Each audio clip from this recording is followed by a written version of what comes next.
여러분은 버스 및 승용차를 운전하는 사람들이 멀미를 혹시 하시는 걸 보셨습니까?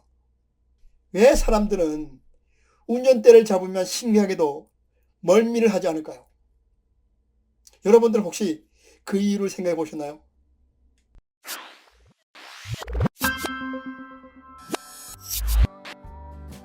안녕하세요. 고전의 한수 범태범TV입니다.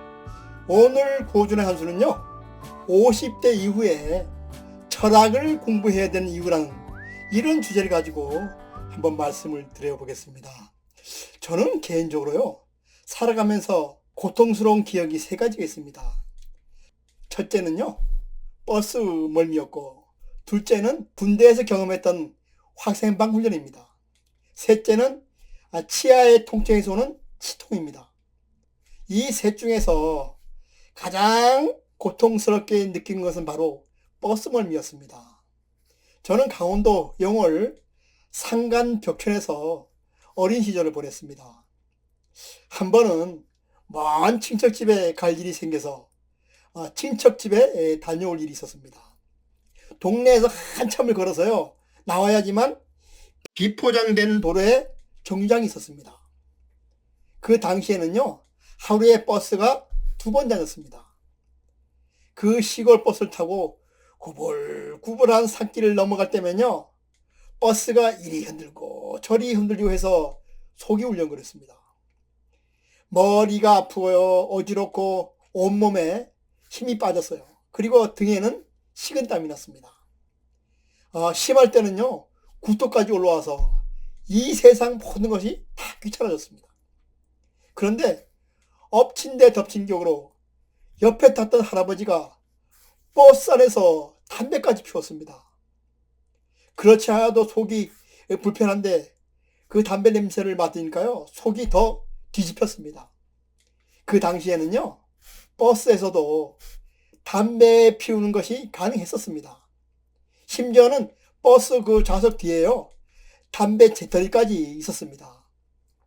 제가 버스 멀미에 아주 고통스러워하자 그 할아버지는요, 저를 보고 이렇게 말했습니다. 저기 버스 운전기사가 앉아있는 맨 앞자리로 가서 앉으라고 했습니다. 그러면 멀미가 덜 할 것이라고 저에게 말했습니다. 그래서 할아버지의 말대로 버스의 가장 앞자리에 가서 앉았습니다. 그러자요, 거짓말처럼 심하던 멀미는요, 감쪽같이 사라졌습니다. 저는 왜 버스 중간이나 끝에 타면 멀미가 나고 버스 맨 앞자리에 타면 멀미가 나지 않을까 곰곰이 생각해 보았습니다. 버스 운전기사는요, 구불구불한 길을 매일같이 운전하며 다닙니다. 그런데도 버스 운전기사는요, 멀미를 하지 않습니다. 나는 이들이 왜 멀미를 하지 않는지를 곰곰이 생각해 보았습니다.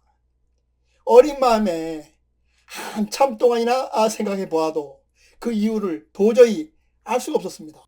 여러분은 매일 구불구불한 시골길을 다니는 버스 운전기사가 왜 멀미를 하지 않을까요? 만약 버스가 아닌 승용차라고 가정하더라도 아마 멀미를 하지 않을 겁니다. 여러분은 버스 및 승용차를 운전하는 사람들이 멀미를 혹시 하시는 걸 보셨습니까? 왜 사람들은 운전대를 잡으면 신기하게도 멀미를 하지 않을까요? 여러분들은 혹시 그 이유를 생각해 보셨나요?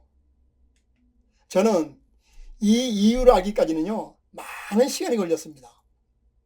그런데 그 이유는요, 의외로 간단했습니다. 자동차를 운전하는 사람이 멀미를 하지 않는 이유는요, 앞에 펼쳐진 길을 미리 알고 사전에 이에 대처하면서 길을 간다는 겁니다. 오른쪽으로 9번전 길이 나오면 반대로 왼쪽으로 몸을 기울여서 중심을 잡고 갑니다. 또한 왼쪽으로 9번전 길이 나오면요, 반대로 오른쪽으로 몸을 기울여서 중심을 잡으면서 운전을 한다는 겁니다. 이렇듯 운전기사는 미리미리 앞길을 내다보고 대응하면서 가기 때문에 멀미를 하지 않습니다. 그러나 대부분의 버스 승객들은요, 앞길을 내다보지 못합니다. 따라서 버스에 앉아있는 승객들은요, 이리 부딪히고 저리 부딪히고 하면서 멀미를 하면서 길을 간다는 것이었습니다. 우리 인생도 인생이라는 버스를 타고 일정한 목표 지점까지 가는 것과 같다고 저는 생각합니다. 버스를 타고 가다 보면 멀미가 나고 식은땀이나 고통스러울 때가 있습니다. 여러분, 멀미가 심하게 날 때 이를 해결하는 가장 좋은 방법이 무엇일까요? 간단합니다. 그것은요, 버스에서 내리면 됩니다. 그러나 우리 인생의 여정에서는요, 중간에 내릴 수가 없습니다. 고통을 참으면서 일정한 목표 지점까지 가야만 합니다. 우리가 살다 보면요, 누구나 어려운 때를 만나게 됩니다. 하늘마다 실패해서 좌절의 늪에 빠지기도 합니다. 또한 죽을 만큼 힘든 일을 겪어야 할 때도 있습니다. 그러나 우리가 이런 시련을 미리 알고 준비만 할 수 있다면 이런 어려움을 극복하는데 많은 도움이 될 겁니다. 마치 차를 운전할 때 전방상을 미리 내다보고 운전할 수 있는 것처럼 말입니다. 먼저 볼 수 있고 멀리 내다볼 수 있으면요, 거기에 맞춰 적절하게 대응하면서 살 수가 있습니다.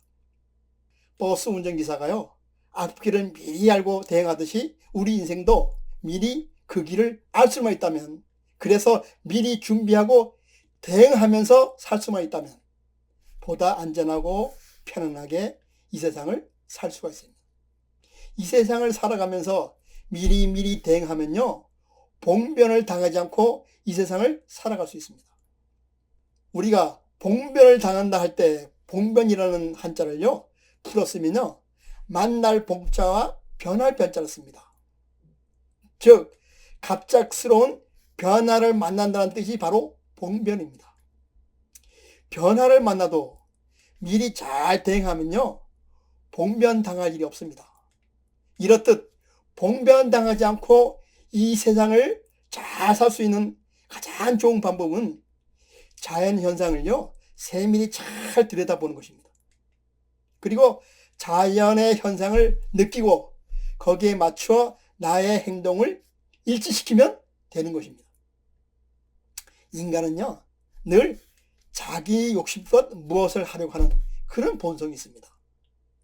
이렇게 할 경우에는요, 자연의 이치에 맞지 않게 돼서 결국 자연과 인간이 모두 피해를 입게 됩니다. 예컨대 집을 짓는 자리를 잡는 것도 억지로 사람의 욕심나는 위치에 집을 짓는 것은 아닙니다. 자연이 생긴 것을 그대로 받아들여 짓는 것이 자연도 버리지 않고 집에도 수해 등의 피해를 입지 않게 되는 것입니다. 우리 선조들은요, 자연을 알고 자연의 순리대로 살아왔습니다. 그래서 옛날에 지은 집을 잘 보면요, 수해를 입거나 큰 사고를 당할 확률이 훨씬 적었습니다. 무엇이든요, 억지로 하면 사고가 나기 마련입니다. 자연은 우리가 가야 할 지점의 좌표를 보여줍니다. 자연은 반드시 순리대로 흐르며 매우 과학적입니다. 따라서 인생 최대의 교과서이고 지침서입니다. 자연은요, 여러 모습을 통해서 우리 인간들로 하여금 순리대로 살아라, 자연으로 돌아가라, 이런 말을 합니다. 자연의 현상은요, 봄, 여름, 가을, 겨울 4계절로 순환합니다. 추운 겨울이 있으면요, 찌는 듯한 무더위가 있습니다. 화려하고 풍성한 가을이 있으면 황량한 겨울이 있습니다. 태양의 순환에 따라 일기가 변하고 지상의 모든 생명체도 이 순환에 영향을 받으면서 삽니다.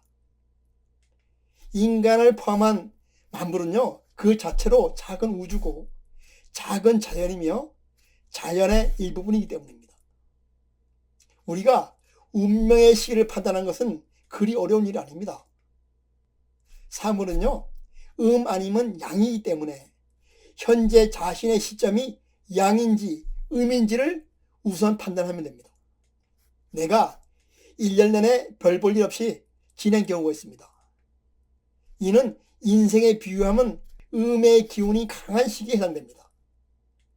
이때는요, 양을 찾아서 밖으로 나와야 합니다. 그러나 반대로 현재 내가 잘 나가고 있으면 양의 기운이 강한 그런 시기에 해당됩니다.